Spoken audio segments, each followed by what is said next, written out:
Estamos aqui com o novo Lexus NX300H, o super lançamento da marca nipônica, o primeiro SUV híbrido trazido pela marca para o Brasil. Dividido em 3 versões, essa que a gente vai avaliar agora é a F-Sport, a topo de linha, que traz algumas diferenças visuais e alguns detalhes que valem a pena ser mencionados.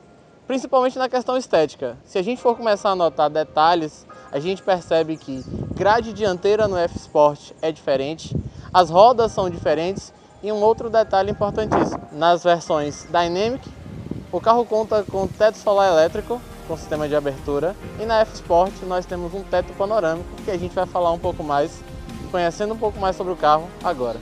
O novo SUV da Lexus desembarca no Brasil com a proposta de trazer sofisticação e economia de um carro popular em um só lugar, mas por causa do seu tamanho acaba deixando a desejar para quem está acostumado com os populares e os seus irmãos híbridos. Chegamos a fazer no limite ali 12 km por litro, um consumo ali perto de carros 1.4 e 1.6, mas vale lembrar que o NX300H é um carro de cerca de 1.800 kg. E para efeito de comparação, sua outra versão, que é apenas turbo, faz na cidade 8,3 km por litro. Porta-malas, uma das características muito importantes quando a gente está falando de SUV, que o seu foco principal é conforto, espaço interno grande e várias possibilidades de configuração.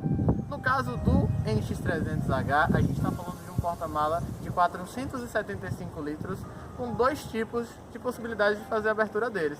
Uma delas é pelo sensor presente embaixo do para-choque do carro, onde você, quando coloca o pé, ele detecta que você está com a chave e a abertura já é automática, elétrica. E essa mesma função pode ser utilizada no processo de fechamento do porta-mala do carro.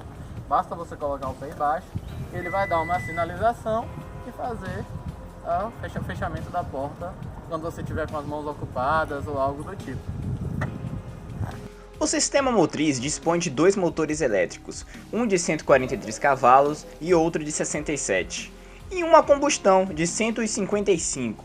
A potência combinada desses motores entrega ao motorista 193 cavalos. Vale lembrar que a potência combinada nunca é a soma dos motores. Isso ocorre porque os 2 motores funcionam em conjunto, mas trabalham em regimes diversos, se complementando para atender às necessidades do momento. Vamos falar um pouco sobre a interna do NX300H. Uma das grandes características da marca é justamente ser uma divisão de luxo. E a gente percebe isso nitidamente quando a gente entra no NX300H. O acabamento não tem o que se falar. Todo esse acabamento em couro, costuras brancas, esse aço escovado, remete realmente a um luxo, a um conforto. Você percebe que você está num carro um pouco mais sofisticado. Isso é claro, você consegue perceber isso.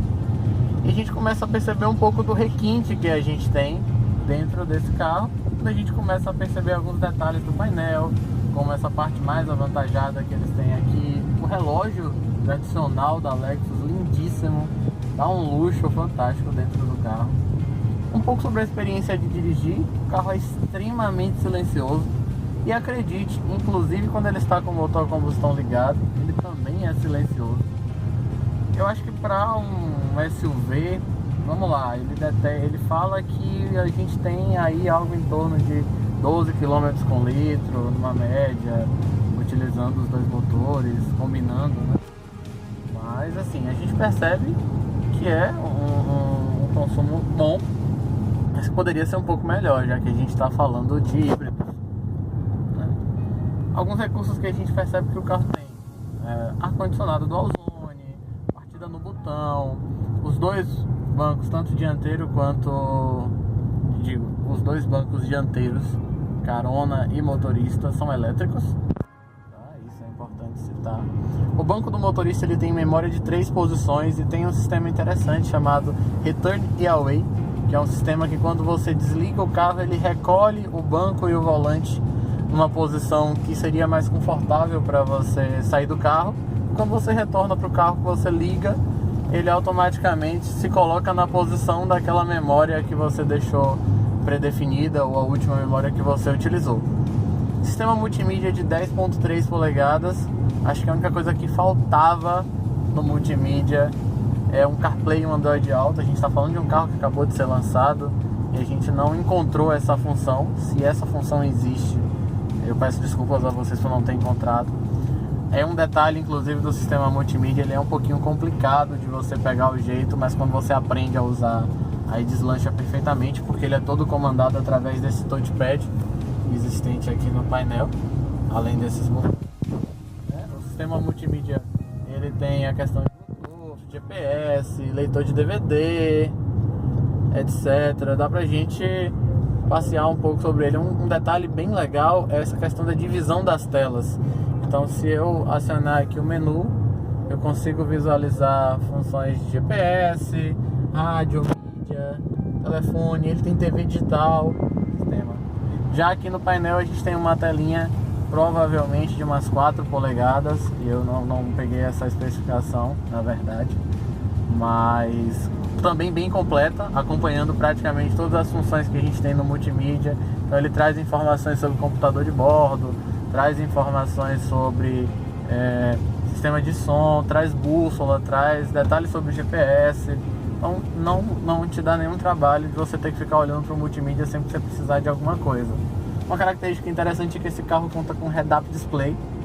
Então isso eu acho que facilita muito na condução. Você não olha para o painel, você está olhando sempre para frente, com as informações de carga, informações de conta-giros, tudo isso ali no head-up display projetado no para-brisa para você conduzir o carro de uma maneira até mais segura, né? O carro tem seletores de condução, são 4 modos de condução.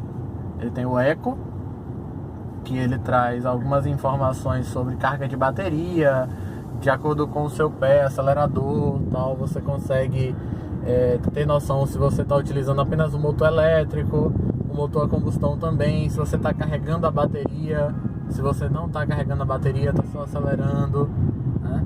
No outro modo de condução, que seria o Sport, ele automaticamente troca o marcador de energia, que ele fala, por um conta-giros.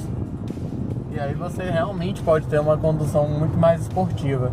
Já a Sport Plus mantém o painel igual, só que ela se preocupa em mais ajustes, como suspensão, chassi, volante, para te dar uma esportividade mais interessante. Associada a isso, a pedal shifts, que você pode utilizar em marchas simuladas, 6 marchas simuladas, afinal é um câmbio CVT. Logo você vai ter simulação dessas marchas. Controle de tração e estabilidade acessível à sua mão para você desativar ou não quando você quiser. E o EV Mode, que é quando você está em baixas velocidades, você pode apenas ativar o modo elétrico do carro, por exemplo, num estacionamento, em manobras, em algo do tipo. O carro é bem completo, bem confortável, os bancos te abraçam bem, tem sistema de ventilação e aquecimento. É um carro excelente, disso a gente não tem dúvidas. Ele representa realmente o conceito de luxo que a marca nipônica prega, que a Lexus deseja realmente apresentar para os seus clientes. No fim das contas, o Lexus se mostrou um carro de extremo conforto e bom gosto, e uma ótima opção para quem quer fugir das tradicionais marcas alemãs. Mas ainda assim, o consumo poderia ter sido um pouquinho melhor. Gostaram da avaliação do NX300H? Não deixem de se inscrever no Caos com K, curtir esse vídeo, compartilhar com seus amigos e deixar os seus comentários caso quiserem comentar alguma coisa que acharam interessante. Não se esqueçam de seguir @usedif e deixar, claro, um agradecimento para Lexus Salvador, que nos cedeu esse belíssimo carro por esses dias de avaliação. Obrigado.